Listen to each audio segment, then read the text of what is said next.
watching the proceedings, don't go back home.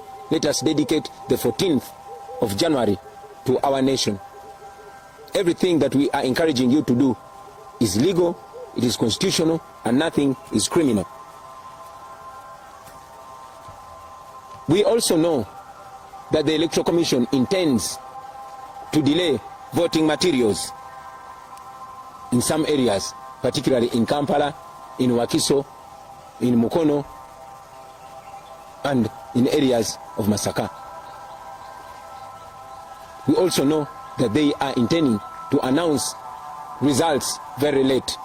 We want to appeal to you, Mr. Byabakama and the Electoral Commission, and at the same time warn you that the people of Uganda are not going to accept that. You've done that in the past, but you're dealing with a totally different generation. So,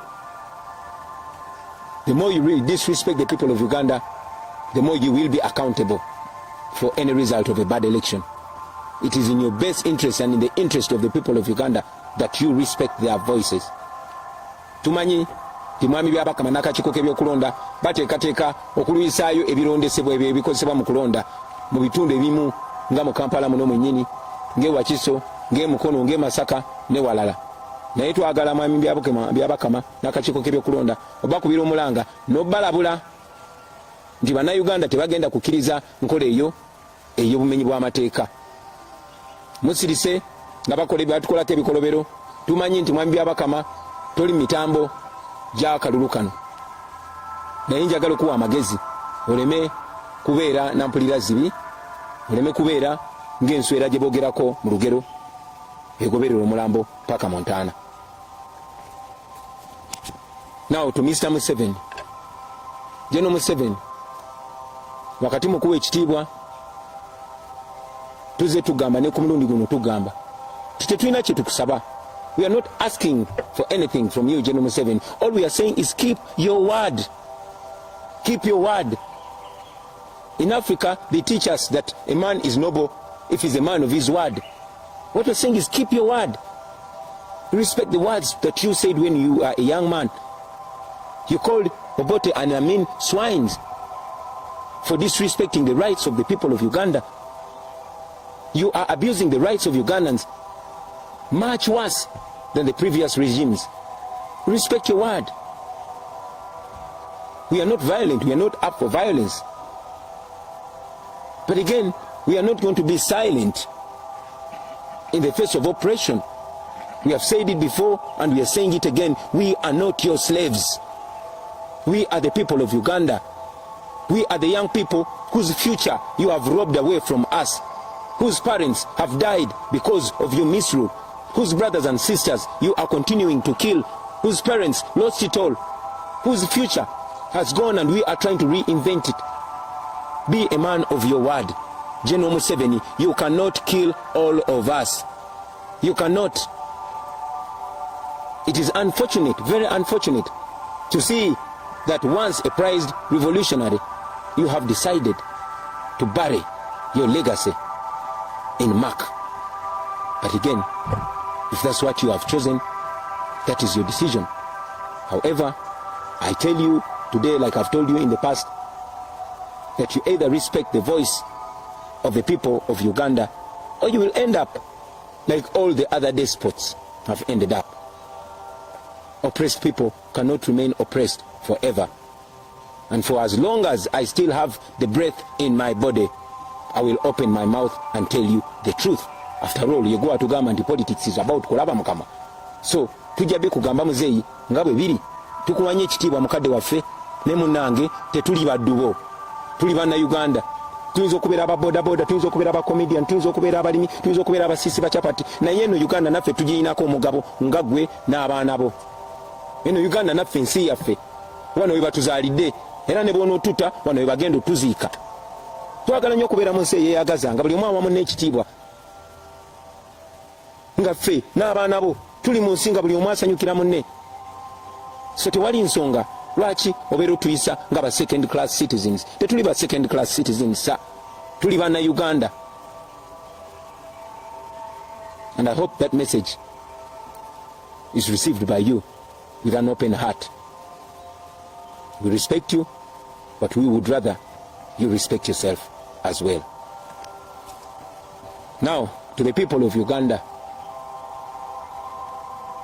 we've told you before, we tell you again, that be non-violent, be peaceful, but be assertive. I say it again, be non-violent, be peaceful, but be assertive. Your right is your right, and nobody can and should take away that right from you. Please use your smartphone. Use your smartphone. That smartphone is a very powerful weapon.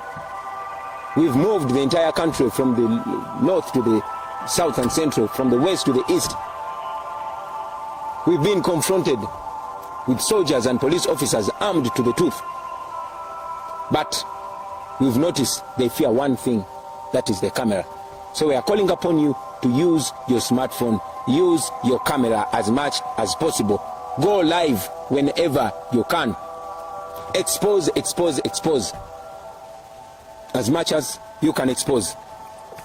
I want to also ask you, on the day of elections, the 14th of January 2021, please make sure you record the proceedings, but most importantly, that particular time when the returning officer is announcing the result, make sure you capture that. Make sure you capture that particular moment. I know that we are very many Ugandans, and I know that we can do that as a nation, as a population. All we want is clarity. So make sure you capture that. Kozesa kamera y'omukwano gwange.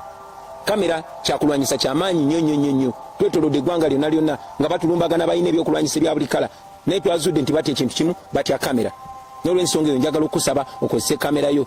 Genda live recording ebigenda maaso byonna olabise nga bw'osobola. Naye ekikulu ennyo njagala okusaba nti recording ako kapaati presiding officer waalangirira ebivudde mu kulonda, nti olwaleero bantu balonze bwe bati, gundi afunye bululu bwe buti, n'ono afunye bwe buti, n'ono afunye bwe buti. Awo gwe njagala okusaba orecordinge. Abatasobola kurecordinga mukozese audio. Those that don't have cameras, please use audio, record as audio, but make sure you record it. Bono recordinga clip eyo tujja kubawa enamba kwe mugenda okubanga musindika byemba mu recordings. I also want to use this opportunity, ladies and gentlemen, to announce that for the last few months we have been building an application that is going to help us tally our election, to tally our results. That application is called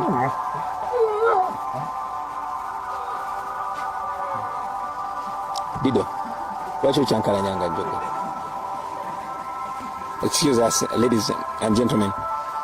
I'll say this again. I want to take this opportunity to announce to the nation and to the world that for the last few months we have been building an application that will help us bring together the results of this election. That application is called You Vote, and you will be able to access it from Google Play Store in the next few hours. This application will help us ensure that we tighten every noose that the dictatorship was trying to use to rig our vote. Kanchogere mu Uganda, kankozesa omukisa guno okulangirira eri eggwanga n'ensi yonna. Okumala emyezi nga gijo tubadde tuzimba app oba application enetuyamba okuŋŋaanya n'okubala akalulu kaffe. Eyo application bagita You Vote, era egenda kubeera available ku Google Play Store mu ssaawa eziddako embale. But as of now, we shall be sending it to you by WhatsApp, and we will ask you to share it. With that application, you ensure that you get the declaration form and send it to that app. You take a picture of the DR form and send it to that app. That can be done by our agents, but it can also be done by any citizen, because this is not only about agents, this is about all the people of Uganda. And I want to invite all the people of Uganda to kindly be part of this, because this is going to be historical.